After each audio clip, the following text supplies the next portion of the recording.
အပိုင်း1 တောင်ငူခေတ်ပထမပိုင်းဒီအခန်းမှာတော့ကလေးတို့အနေနဲ့တောင်ငူခေတ်စတင်လာပုံဟံသာဝတီကိုတည်ထောင်ခဲ့ပုံဘုရင့်နောင်ရဲ့နိုင်ငံစည်းရုံးရေးဆောင်ရွက်ချက်တွေနဲ့ဗမာမွန်ရှမ်းဆက်ဆံရေးတွေအကြောင်းကိုလေ့လာသင်ယူရမှာဖြစ်ပါတယ်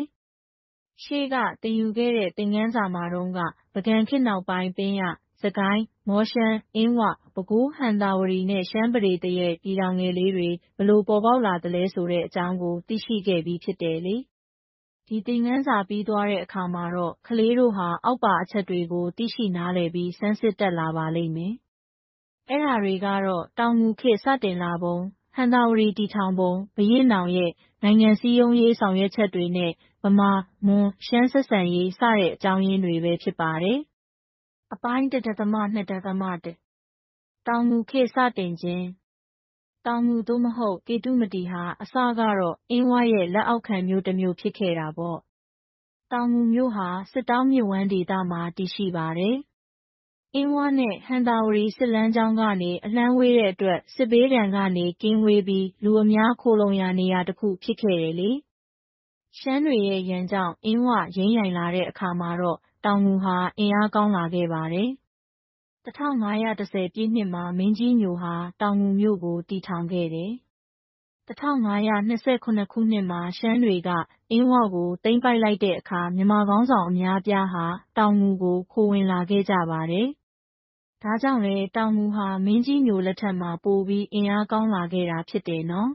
။ဒီအပိုင်းမှာအဓိကမှတ်ထားရမယ့်အချက်လေးတွေကိုတီချယ်ပြန်ပြောပြပါမယ်။တောင်ငူမြို့ဟာစစ်ဘေးဒဏ်ကကင်းဝေးပြီးလူအများခိုလှုံရာနေရာဖြစ်တာကြောင့်အင်အားကောင်းလာခဲ့တယ်။မင်းကြီးညိုဟာ1510ပြည့်နှစ်မှာတောင်ငူမြို့ကိုတည်ထောင်ခဲ့ပါတယ်။ရှမ်းတွေအင်းဝကိုသိမ်းပိုက်လိုက်တဲ့အခါမြန်မာခေါင်းဆောင်အများအပြားခိုဝင်လာတဲ့အတွက်တောင်ငူဟာပိုပြီးအင်အားကောင်းလာခဲ့တယ်ဆိုတာကိုကလေးတို့သေချာမှတ်ထားပေးကြပါနော်။အပိုင်း1.2ဟံသာဝတီတည်ထောင်ခြင်းတောင်ငူကေတုမတီမှာမင်းကြီးညိုနတ်ရွာစံသွားတဲ့အခါသားတော်တပင်ရွှေထီးကထီးနန်းဆက်ခံပြီးမြန်မာတစ်နိုင်ငံလုံးကိုစည်းရုံးနိုင်ဖို့ဆက်လက်ကြိုးပမ်းခဲ့ပါတယ်။တပင်ရွှေထီးလက်ထက်မှာတော့ဟံသာဝတီကိုသွားရောက်တိုက်ခိုက်ခဲ့တယ်လေ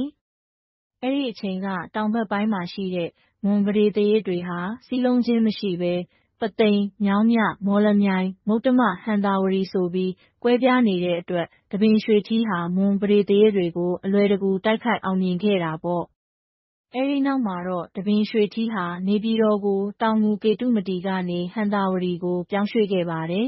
။ဒါပေမဲ့တပင်ရွှေထီးဟာ1549ခုနှစ်ကစပြီးတိုင်းပြည်ရေးရာတွေကိုလစ်လျူရှုခဲ့တယ်။ဒီလိုမျိုးတပင်ရွှေထီးရဲ့အုပ်ချုပ်မှုအာဏာလျော့နည်းလာချိန်မှာဒဂုံဒလသန်လျင်ဒေသတွေကနေပုန်ကန်ထကြွလာတာကြောင့်တပင်ရွှေထီးရဲ့ယောက်ဖတော်သူဘုရင့်နောင်ကိုယ်တိုင်သွားရောက်နှိမ်နင်းခဲ့ရပါတယ်။အဲ့ဒီအချိန်မှာမွန်သူကောင်းမျိုးသမိန်စောထွဋ်ရဲ့လုပ်ကြံမှုကြောင့်1550ပြည့်နှစ်မှာတပင်ရွှေထီးနတ်ရွာစံခဲ့ရတယ်ကလေးတို့ရေ။ဒီအပိုင်းအတွက်အဓိကမှတ်သားစရာလေးတွေကိုတီချယ်ပြန်ချုပ်ပြပါမယ်။တပင်ရွှေထီးဟာမြန်မာတစ်နိုင်ငံလုံးစည်းရုံးနိုင်ဖို့ဆက်လက်ကြိုးပမ်းခဲ့ပါတယ်။ပြီးတော့တပင်ရွှေထီးဟာနေပြည်တော်ကိုတောင်ငူကနေမွန်တို့ဒေသဟံသာဝတီကိုပြောင်းရွှေ့ခဲ့တယ်ဆိုတာပါပဲ။